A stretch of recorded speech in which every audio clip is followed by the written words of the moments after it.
Assalamualaikum warahmatullahi wabarakatuh. Di sini saya mewakili kelompok 2 ingin menjelaskan mengenai klasifikasi tingkat kesejahteraan keluarga dengan metode Fuji. Di sini ada kelompok saya, dengan saya Muhammad Dipri Munandar, lalu ada Syahrul Dimas Aziz, lalu ada Yosua, dan Andika Putra Haryanto. Di sini saya akan menjelaskan dahulu mengenai pengertian metode Fuji. Jadi, metode Fuji adalah suatu pendekatan matematis yang digunakan untuk mengatasi ketidakpastian dan ketidakjelasan dalam informasi. Konsep dasar di balik metode ini berasal dari teori himpunan Fuji yang diperkenalkan oleh Lotfi Zadeh pada tahun 1965. Metode Fuji memungkinkan representasi dari ketidakpastian dalam suatu sistem dengan menggunakan nilai-nilai yang dapat memiliki tingkat keanggotaan di antara 0 dan 1 sebagai lawan dari nilai biner 0 atau 1 pada logika klasik. Lalu di sini ada poster klasifikasi tingkat kesejahteraan keluarga dengan metode Fuji. Yang pertama ada data keluarga, masa kerja, penghasilan, jumlah tanggungan, usia, dan himpunan Fuji. Nah, di sini juga ada hasil klasifikasi tingkat kesejahteraannya. Ada sejahtera, tidak mampu, dan prasejahtera. Lalu ada gambaran flowchart dari aplikasi yang telah kita buat. Yang pertama ada mulai, ada input data, penghasilan, usia, masa kerja, dan tanggungan. Pada menu input data ini, kita bisa mengisi nama kepala keluarga, masa kerja, jumlah tanggungan, usia, dan penghasilan. Lalu ketika diisi ini, akan muncul hasil klasifikasinya. Dan pada menu penghasilan, ada penghasilan sedang, rendah, dan tinggi. Nah, ketika ngisi penghasilan ini, akan dapat terlihat hasil fusifikasi dari data yang telah diinput ini. Lalu pada menu usia, ada usia muda, paruh baya, tua, dan hasil fusifikasinya juga. Pada menu masa kerja, ada masa kerja baru dan masa kerja lama. Lalu ada hasil fusifikasinya. Pada menu tanggungan, ada tanggungan sedikit, tanggungan banyak, lalu ada hasil fusifikasinya juga. Nah, ketika input datanya ini telah diisi semua, nanti bisa terlihat hasil fusifikasi dari penghasilan, usia, masa kerja, dan tanggungan. Nah, pada menu hasil fusifikasinya juga ada yang namanya nilai standar dari hasil fusifikasinya tersebut. Lalu ini ada contoh hasil klasifikasi tingkat kesejahteraan keluarga pada tahun 2023. Pada diagram ini, kita bisa lihat bahwa ada satu anggota keluarga yang sejahtera. Lalu ada dua anggota keluarga yang tidak mampu, dan ada dua anggota keluarga juga yang prasejahtera. Nah, selanjutnya saya akan menjelaskan mengenai website tersebut. Di sini ada beberapa menu, di antaranya ada data keluarga, lalu ada penghasilan, usia, masa kerja, tanggungan, dan hasil klasifikasi. Ini adalah menu tampilan utama dari data keluarga. Sebelumnya di sini ada menu tambah keluarga. Di sini ada menu tambah keluarga untuk data keluarga pada tahun 2023. Lalu ada perubahan data. Di sini bisa diubah datanya atau diperbarui. Lalu ada menu hapus. untuk menghapus data ini. Di sini saya sudah menambahkan beberapa data yang sudah saya isi dari nama kepala keluarga, masa kerja, usia, penghasilan, jumlah tanggungan. Di sini kita lihat bahwa nama kepala keluarga Jannah dengan masa kerja 1 tahun, usia 20 tahun, berpenghasilan 1.500.000 dengan jumlah tanggungan 0. Lalu ada Ahmad dengan masa kerja 5 tahun, usianya 25 tahun, penghasilannya 500.000 dengan jumlah tanggungan 1 orang. Lalu di sini ada Dikin Saifuddin dengan masa kerja 10 tahun, usianya 37 tahun, penghasilannya 4.500.000, jumlah tanggungannya 5 orang. Eno Karno dengan masa kerja 7 tahun, usia 54 tahun, berpenghasilan 3 juta, jumlah tanggungan 6 orang. Lalu ada Lilis dengan masa kerja 20 tahun, usia 60 tahun, berpenghasilan 5 juta, jumlah tanggungan 1 orang. Lalu pada menu penghasilan ini terlihat hasil fusifikasi penghasilan dari skala 0 berbanding 1. Di sini kita lihat bahwa Jannah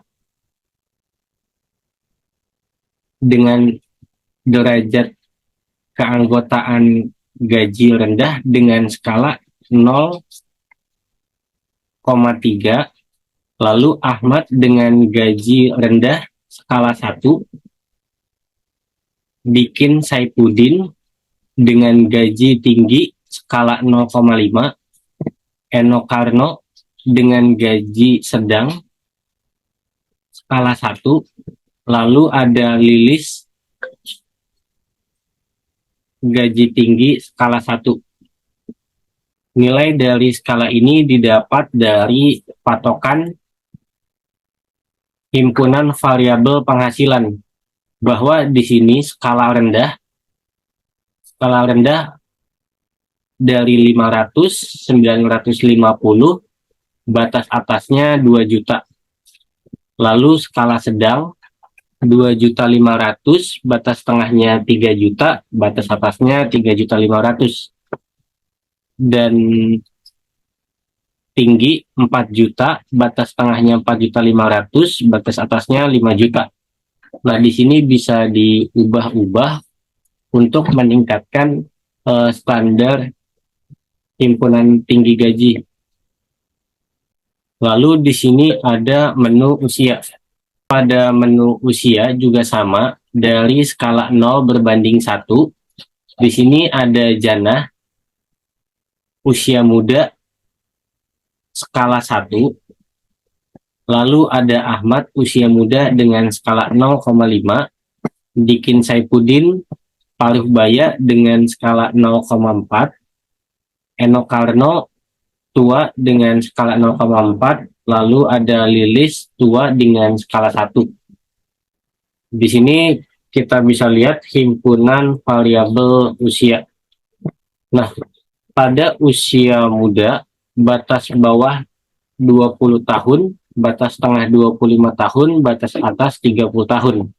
Lalu paruh baya, batas bawah 35 tahun, batas tengah 40 tahun, batas atas 45 tahun.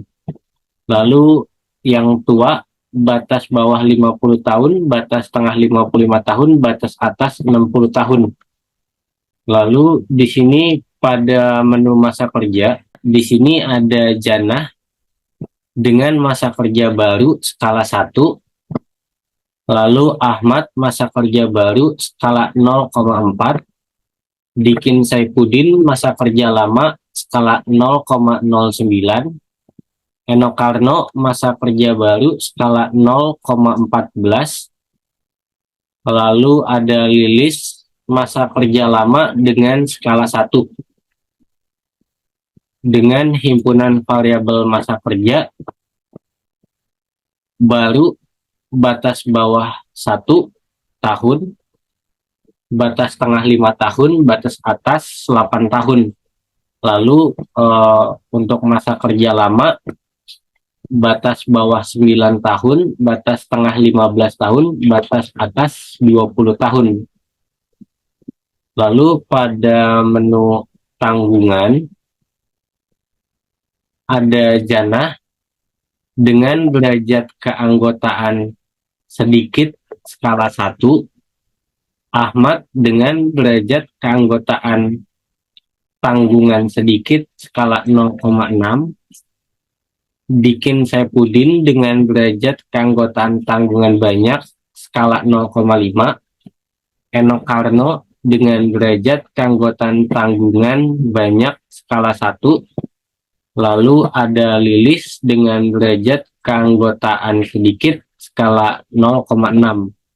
Di sini bisa dilihat himpunan variabel tanggungannya.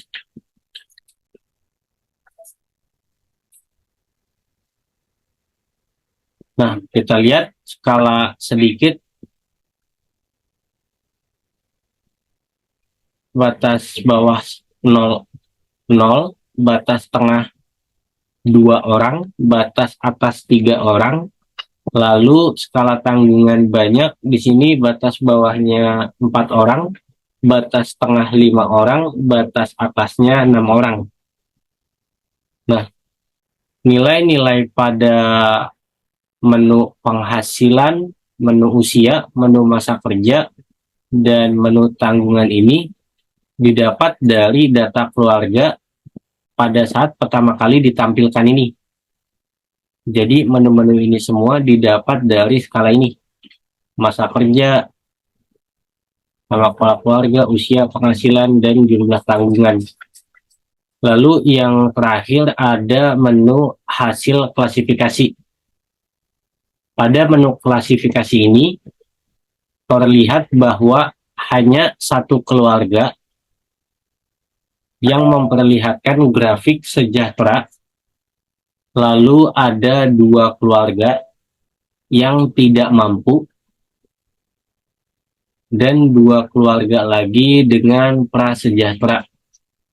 Lalu di bawah ini kita bisa simpulkan hasil klasifikasi tingkat kesejahteraan keluarga bahwa Janah dengan derajat keanggotaan masa kerja lama skala 0,20 dengan usia paruh baya 0,70, berpenghasilan rendah dengan skala 0,26 dan jumlah tanggungan banyak skala 0,40 dan tingkat keluarga tidak mampu.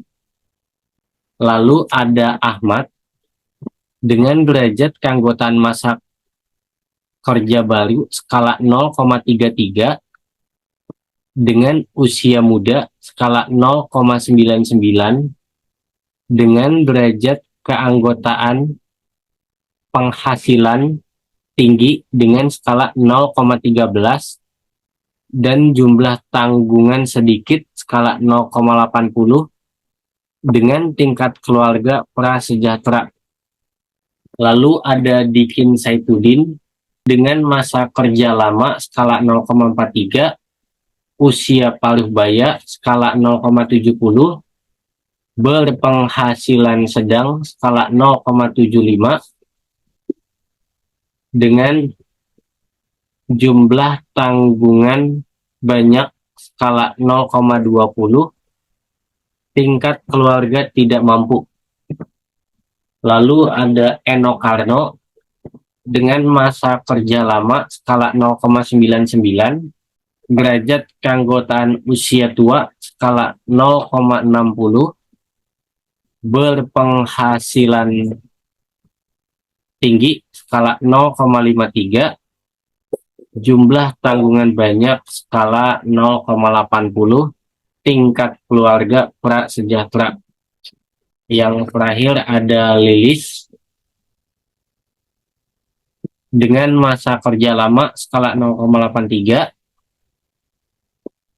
usia paruh baya dengan skala 0,40, berpenghasilan tinggi skala 0,99, jumlah tanggungan sedikit skala 0,80, tingkat keluarga sejahtera. Baik, mungkin ini saja yang dapat saya jelaskan. Kurang lebihnya saya mohon maaf. Wassalamualaikum warahmatullahi wabarakatuh.